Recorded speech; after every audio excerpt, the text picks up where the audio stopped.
Throughout ancient history, there have been global disasters, resetting life on Earth as we know it, leaving only remnants of entire civilizations behind.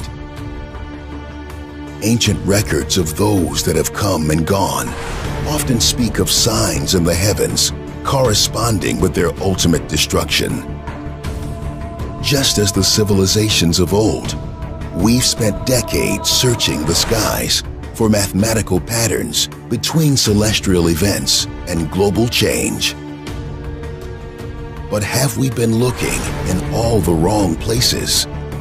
When astronomers and theologians looked for patterns throughout the ancient biblical calendar with key prophetic dates, everything changed. Now, an unprecedented pattern has been discovered, a warning to all who live upon the face of the earth. For millennia, a rare celestial event known as the blood moon tetrads has coincided with periods of monumental change, affecting the Holy Land and ultimately the world. But when it occurs is almost too shocking to believe. 1948, the blood moon tetrads marked the rebirth of Israel. 1967, the Israeli Six-Day War and recapturing of Jerusalem.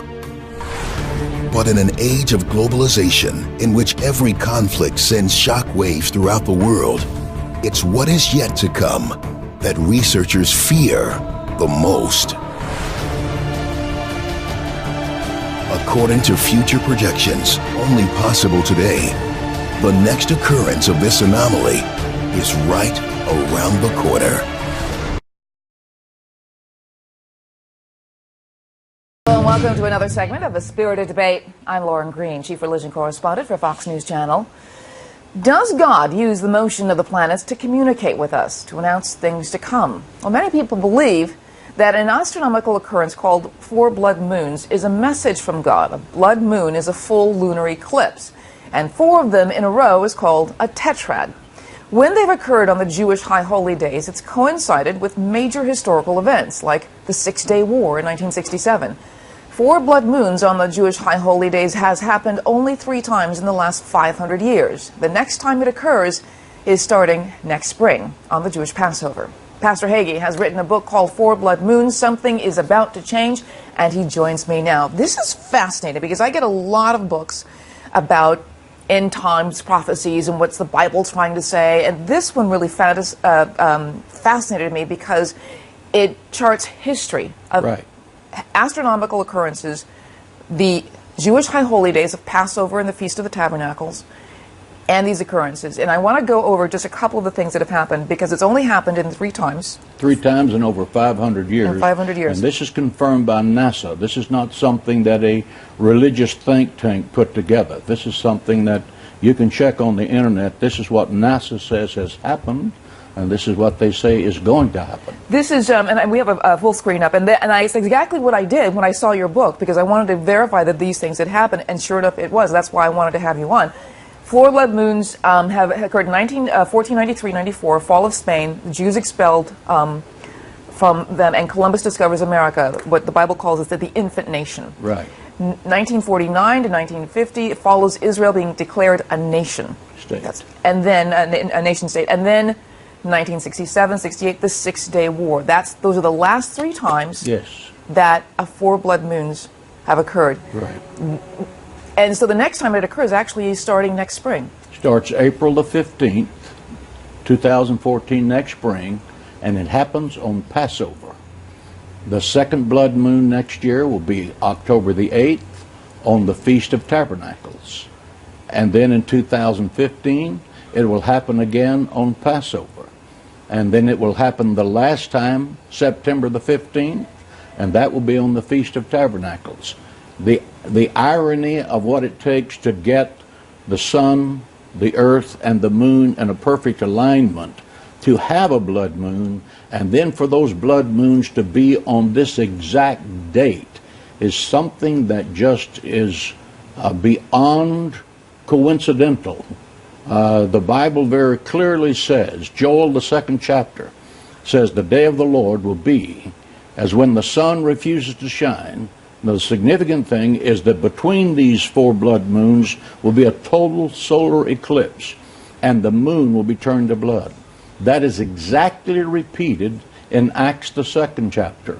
It is repeated by Jesus Christ in the book of Luke, the 21st chapter, when he said, you will see the sun, signs in the sun, the moon, and the stars. And when you see these signs, lift up your head, your redemption draweth nigh. So you're saying that this next 4 blood moons that's starting next spring, is this the end times, what we're looking for, or do you not know what is being communicated with this? Technically, prophetically, the end times began with the outpouring of Pentecost 2,000 years ago. So we have been in the end times when you believe the dispensational 7-day period of time that equates to the 7 days of generation. There are 7 ages and dispensations. We have been in the end times a long time. But when we are reaching that point in time when world history is about to change, we are entering that zone, and it's going to change forever. It's going to change dramatically, and it's going to involve Israel, because it has involved Israel in 1492, 1948, 1967. And each time it has gone from tragedy to triumph. 1492, as you said, the Jewish people were kicked out of Spain with the Edict of Expulsion by King Ferdinand and Queen Isabella. America was discovered, and the Jewish people had a home until Israel became the state.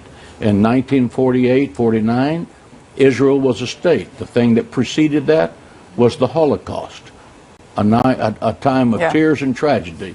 1967 was the 6-day war, and then Jerusalem became a part of the state. But what do we know what it's going to happen? I mean, we get a lot of prophecy, a lot of end-time prophecies. I get the books a lot, but there's no telling what is actually going to happen. I mean, you could not have predicted a 6-day war. You could not have predicted a lot of the things that happened after the Second World War with the, with the partition for Israel. Is there any way to predict actually what's going to happen, and will happen after the last 4 blood moon, which would be in 2015? There is a sequence of prophetic events that the Bible says will happen, but it does not give a when. It just says, when you see these signs like this, lift up your heads and rejoice, your redemption draweth nigh, meaning that the end of this age is coming and the Messianic age is going to appear. How long is that? No one knows. Well, it's a fascinating topic, and I urge people to not only check out your book, but also check out what's on the internet, because there's a lot of stuff about 4 blood moons that people can check out for themselves and see what they think. I mean, there are a lot of people who just poo-poo any kind of end-time prophecy. There are a lot of theologians that say that you can't predict what's going to happen. But the fact is that this is an astronomical occurrence that did occur, that happened at this time, and that the next one is going to start happening next spring. So it's fascinating. And one last thing, though, for the first time in history, I believe, Hanukkah is on Thanksgiving. For the first time in thousands of years, and it will not happen ever again. Is that part of what's changing in this world, too? God's trying to communicate with us something, or is this not even related? Well, I can't address that because that's not something I've researched. But I have researched this backwards and forwards.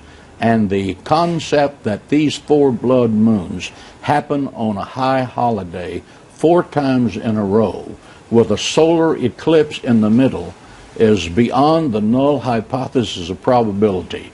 This is something that the Bible, using the sun, the moon, and the stars as a communication system to humanity, says something is about to change, and world history is going to change forever. Well, the book is called 4 Blood Moons.